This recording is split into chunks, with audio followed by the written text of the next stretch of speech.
ఈరోజు ఈ ప్రెస్ మీట్లో జనసేన మరియు కాపు సంక్షేమ సేన ప్రెస్ మీట్ పెట్టిన కారణాలు ఉన్నాయి. మనం చూసుంటాం, పెద్దలు మా కుల పెద్ద ఒక ఆయన ఉంటాడు, లేఖల యూరుడు అని పేరు. ఆయన వయసు 80 దాటా కూడా ఆయన రాజకీయం చేయాలని చెప్పిన తాపత్రయం ఉంది, కానీ చేయలేని పరిస్థితిలో ఉంటాడు. లేఖలు మాత్రం రాస్తూ అందరికీ గొడవలు పెట్టడానికి ప్రయత్నిస్తాడేమో అని చెప్పి అనుమానంగా ఉంది. మనం చూసుంటాం, హర్రామ్ జోగయ్య గారు గత కొద్ది రోజులుగా పవన్ కళ్యాణ్ గారికి లేఖలు రాసి 60 సీట్లు తీసుకో, 40 సీట్లు తీసుకో, 70 సీట్లు తీసుకో అంటాడు. అంటే మాకు ఒకసారి అనుమానం ఏమేస్తుందంటే, ఈ కష్టపడి ఆయన ఈ పుత్తులు చెడగొట్టాలని ప్రయత్నిస్తున్నాడేమో అనిపిస్తుంది ఒకసారి ఆయన మాటలు బట్టి. అంటే హర్రామ్ జోగయ్య లాంటి వాళ్ళు, ముద్రగడ్డ లాంటి వాళ్ళు రాజకీయాల్లో ఎప్పుడో 30 ఏళ్ళు 25 ఏళ్ళ ముందు రాజకీయ నాయకులు మంత్రులు అయ్యారు. అప్పుడు కాపులు ఉన్న అంత ఐక్యత లేదు, అంత మెచ్యూర్ లేదు. అప్పుడు ఏదో మీరేదో చెప్తే నమ్మేసేవాళ్ళం. హర్రామ్ జోగయ్య, ముద్రగడ్డ గారు గొప్పోళ్ళు, పెద్దోళ్ళు, వాళ్ళే మన కాపు నాయకులేమో, వీళ్ళే మన దేవుళ్ళు ఏమనుకున్నారు. కానీ ఈరోజు కాపులు అమాయకులు ఏం కాదే, మేము మెచ్యూర్ అయ్యాం. కాపు యువత, కాపులు మెచ్యూర్ అయ్యారు, బాగా తెలుసుకున్నారు ఎవరు మన నాయకుడు, ఎవరు మన కోసం పోరాడుతున్నాడు, ఎవరు మన కులంలో రిజర్వేషన్లు కానీ బీసీలకు కానీ ఈ రాష్ట్రానికి కానీ ఏమి చేయగలుగుతారని ఏకైక నాయకుడు పవన్ కళ్యాణ్ గారు మాత్రమే. ఈరోజు మాకు తెలుసు మీరు ఇంకా లేకల్ టెక్నాలజీ వాడతారు. ఏంటంటే ఇది ఎలక్షన్, యుద్ధాలు చేసే ఎలక్షన్, రోడ్డుపై కూర్చొని కొట్లాట జరుగుతాయి. ఈసారి తల్లకాయలు పగిలే ఎలక్షన్ జరుగుతున్నాయి. ఇలాంటి మీరేంటంటే ఇంకా లేఖలు రాసుకుని రాజకీయాలు చేయాలంటే. ఆయన కొడుకున్నాడు చేగొంటి సూర్యప్రకాష్ అని, వాళ్ళ తండ్రి పవన్ కళ్యాణ్ గారికి లేఖలు రాస్తాడు.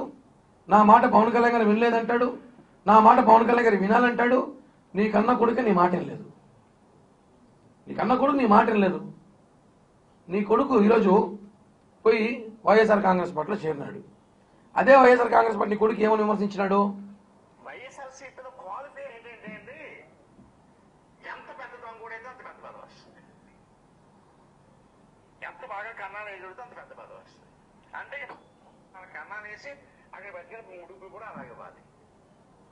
ఆ రకంగా చేసిన వాడికి అక్కడ వైఎస్ఆర్సీపీలో క్వాలిఫైర్ ఏంటంటే అండి, ఎంత పెద్ద దొంగ కూడా అయితే అంత పెద్ద పదవి వస్తుంది.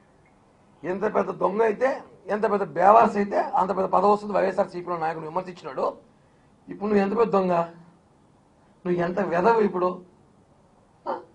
ఈరోజు వైఎస్ఆర్సీపీలు ఎందుకు పోయావు?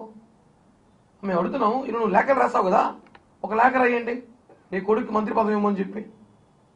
కాపుల ఉద్యమ వీరుడు నీ కొడుకు, ఒక మంత్రి పదవి ఇవ్వమని చెప్పండి. లేదా రేపు కర్మగాలో దరిద్రము, ప్రజలు దరిద్రము, కర్మగాలో ప్రజలు దురదృష్టము, మళ్ళీ జగన్ వచ్చాడు అనుకోండి, వచ్చాడు అనుకోండి, పవర్ షేరింగ్ అడుగుతారా? పవర్ షేరింగ్ 2.5 సంవత్సరాలు కాపులకి ఇమ్మని చెప్పి లేఖ రాస్తారా? అంత ధైర్యం ఉందా? 40 మంది ఎమ్మెల్యేలు ఇమ్మని చెప్పి జగన్మోహన్ రెడ్డి లేఖ రాయగలుగుతావా? అంత ధైర్యం ఉందా? ఈ ఇద్దరు నాయకులు ఉంటున్నాం. కేవలం పవన్ కళ్యాణ్ గారు మీద మాత్రం నీ ప్రతాపమా?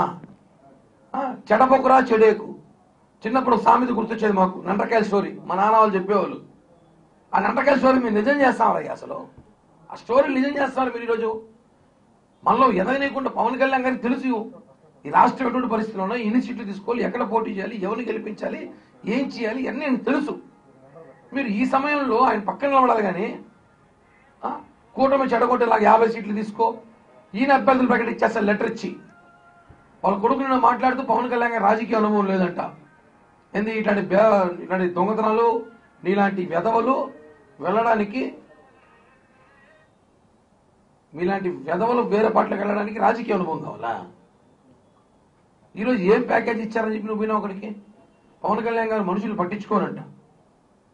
అంటే నీ తండ్రి ఈరోజు పొద్దున ఒక ఛానల్లో మాట్లాడుతూ, నా కొడుకు నా మాట వినలేదు, నా కొడుకు నాకు సంబంధం లేదు అంటే, నా కొడుకు స్టైల్ వేరు అంట. అంటే నీ కొడుకు నీ మాట విన్నప్పుడు పవన్ కళ్యాణ్ నీ మాట వినాలని రూల్ ఏముందా? రూల్ ఏముందా? లేదు కదా. ఆయన తెలుసు ఈరోజు కాపులు కానీ, బీసీలు కానీ, ఎస్సీ ఎస్టీలు కానీ అందరూ పవన్ కళ్యాణ్ గారు నమ్ముతున్నారు. కాపులకు ప్రాధాన్యత వహిస్తున్నాడు వాస్తవమైన. ఆయన పట్టుకొని, నా 100 సీట్లు తీసుకున్నా నచ్చలేదు, నీవే నచ్చదానికి. ఆ రోజు పవన్ కళ్యాణ్ గారిని విమర్శిస్తే వైసీపీలో కాపులు ఒక్కడన్నా వచ్చి మాట్లాడా? పవన్ కళ్యాణ్ గారిని 2019 ముందు పవన్ కళ్యాణ్ గారి కుటుంబ సభ్యుల్ని, వాళ్ళ తల్లిదండ్రులని, వాళ్ళ పిల్లల్ని, బిడ్డల్ని మాట్లాడితే ఒక్క కాపు నాయకుడు ఎవడైతే ప్రేమ లేఖలు రాస్తున్నాడో వీడు ఒక్కడన్నా మాట్లాడా? మీరు ఆ రోజు రాలేదు.